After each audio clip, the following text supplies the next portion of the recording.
You know, rarely does success happen overnight, but consistency, staying focused on the big picture, and getting out of your own way can help an idea become a reality. I'm Barbara with Fence News, and we got to talk with Shawn King of Mr. Fence. All those components of owning a business are something he knows a lot about. For nearly 40 years, Shawn has been involved with the fencing industry, but it hasn't been the most traditional path. As early as 8 years old, Shawn started helping his stepdad with his fencing business and continued through high school. After graduating, desperate to do something different with his life, he wanted to go to college and learn computers. But life took over and he found himself owning a fence company, and a struggling one at that. Then personal circumstances turned family into his driving focus and also led him on a path to discovering his talent for teaching. This is Fence News Sneak Peek with Shawn King of Mr. Fence.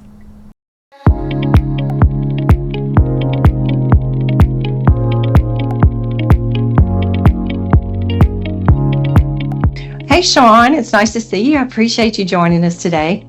Hey Barbara, thanks for having me on. Okay, it's going to be really interesting to learn a lot more about you and your company and how you got started. So here we go. You ready? All right, let's do it. Hopefully you have a couple hours for this. It's going to take a long time. Oh, awesome. Okay, so you've been in the fencing industry for nearly 40 years, but your path was not a traditional one. What was your path? So in the beginning, it's probably very similar to a lot of people just starting out, right? So family business. Stepdad was trying to make extra income on the weekends. That sounds familiar, right? Go put in fence. It sounds like an easy entry. And so as young as 8 years old, I was already on job sites, picking up trash, basically just kind of almost in the way, right? But Dad was teaching us a work ethic. We had to go to work, even if we weren't getting paid, right? So we had to go. But that's kind of where we started. But as that continued, it became a little bit unusual. In other words, my passion was not to be in the defense industry. Like, even though I was in it for 10 plus years, when I say 10 plus years, started 8 years old and you graduated at 18. So you think, in your business for 10 years, and at 18, you would think, all right, I've been doing this for 10 years. I'm probably going to be a fencer for life. No, my whole idea was I'm done with the fence business. Dad made me work in it. I'm going to go be computer information software, like go to college to sit in front of a computer and like either do robotics or programming. And that's kind of where I thought I was going to go.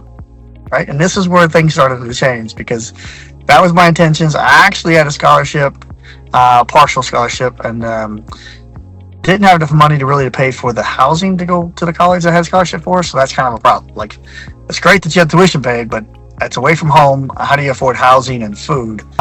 Went back to work one summer at the fence company again and met my late wife.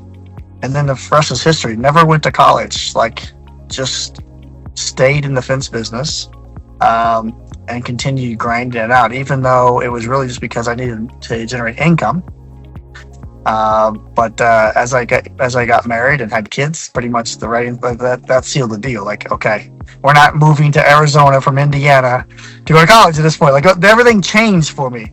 2 or 3 years of working for the fence company. There's a long story to it, but eventually took over complete ownership at the age of 21.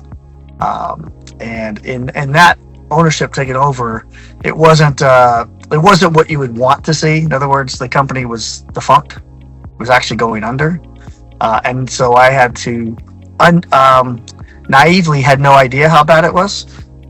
So took over the business best of my ability, but I had really no training on how to run a business. And it was already defunct. It should have been bankrupt, honestly, looking back.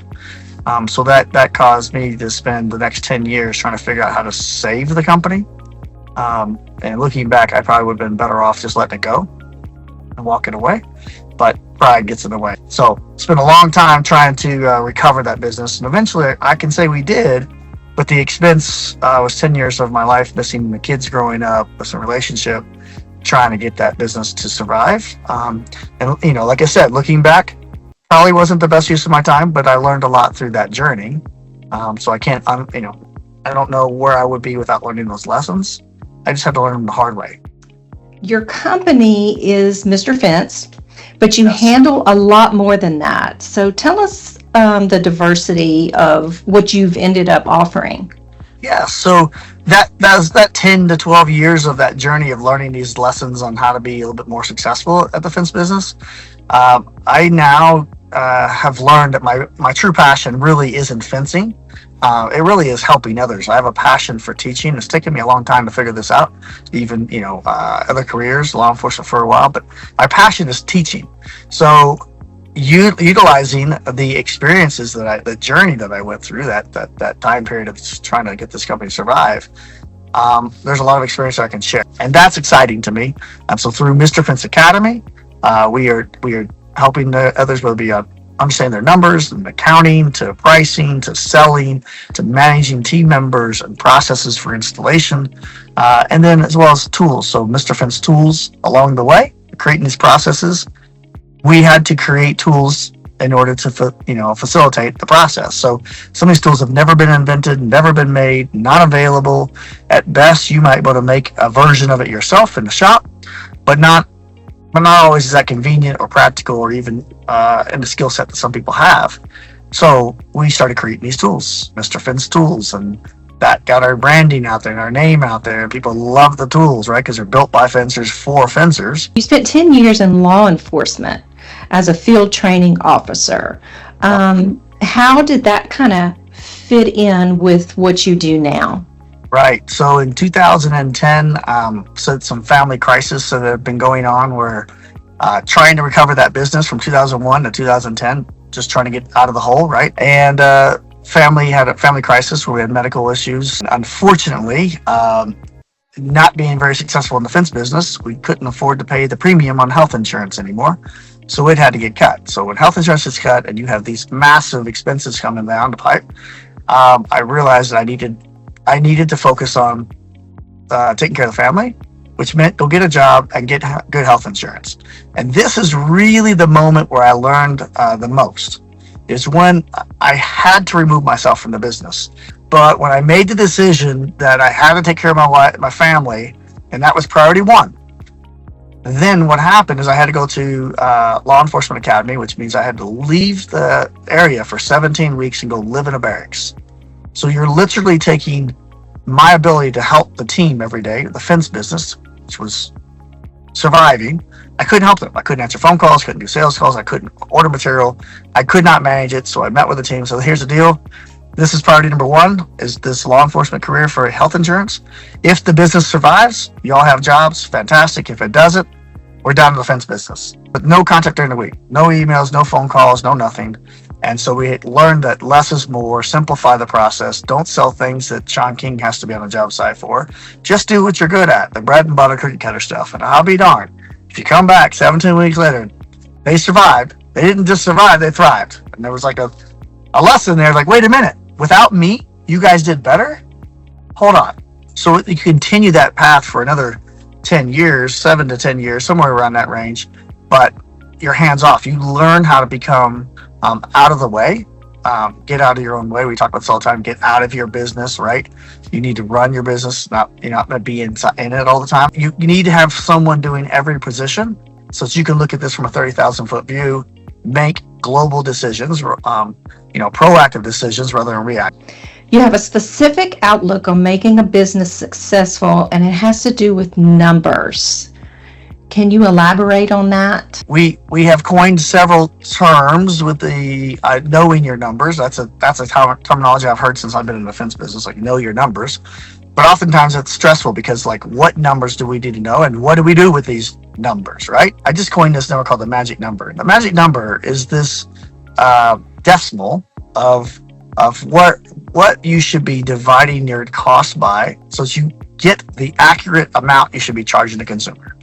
Too many times I see fence businesses working their tails off, and reality of it is they're not charging enough money, because in order for them to figure out what to charge, they are just referencing other people.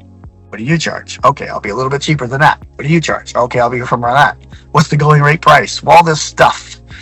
But if I can teach them just to take what we call the magic number, and all that is is your COGS percentage. So we just made it to a decimal. We called it a super number, right? A magic number. And we just teach them, like, whatever your cost of goods is, your materials and labor, divide it by the magic number.